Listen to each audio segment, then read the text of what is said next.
The Man Who Fell to Earth follows a new alien character who arrives on Earth at a turning point of human evolution. Chiwetel Ejiofor is here to give us a preview of the new show. And the series is based on the novel and the iconic 1976 film that starred David Bowie. How does this series tie into that? Well, thank you. The series takes place about 45 years later, so around now.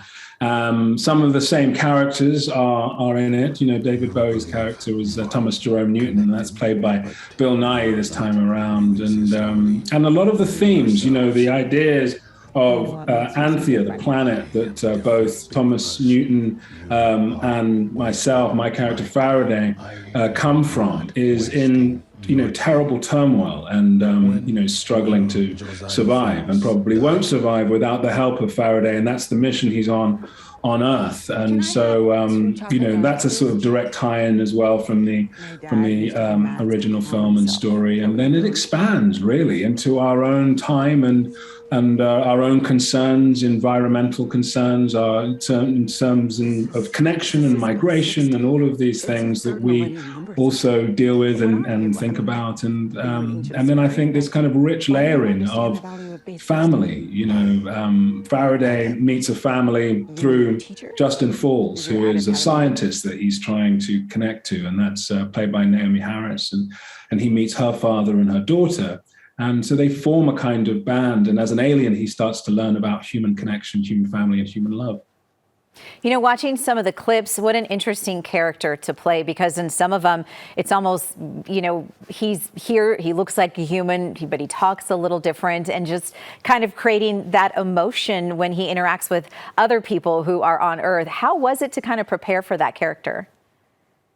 It was incredible. It was a real sort of journey, and I knew it'd be interesting and a sort of challenge, to kind of find your own sort of alien, your own inner alien, to connect to the times in your life where maybe you felt like on the outside looking in, and what that kind of fish out of water experience might be like. And then I suppose through the series, what happens is he sort of finds his way of communicating with people. He starts to understand people better, and they understand him, and all the outward cues and social cues and all of those things.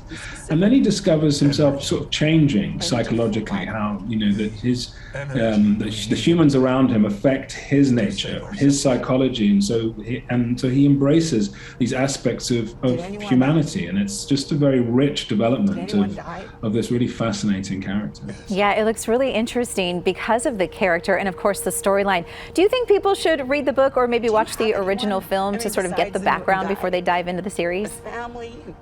I mean, I don't think they need to. I think that they'll get everything from the series. I mean, but I don't think I think it'd be still fun if you want to.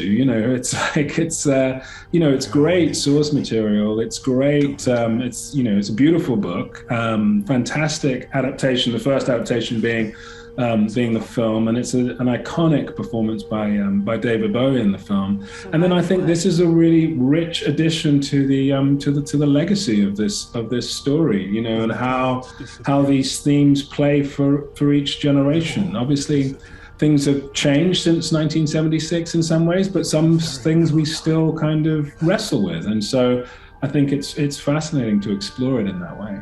Do you hope people take away some of those themes when they watch the series? What do you kind of hope they sort of take from the show? Well, I think the show is really optimistic. It's optimistic about humanity, ultimately. It does talk about problems, the complications that humans have, that humanity has. But it talks about the plethora of kind of riches that we have, this the sort of embarrassment of riches that we have in this extraordinary planet for a start that we all share.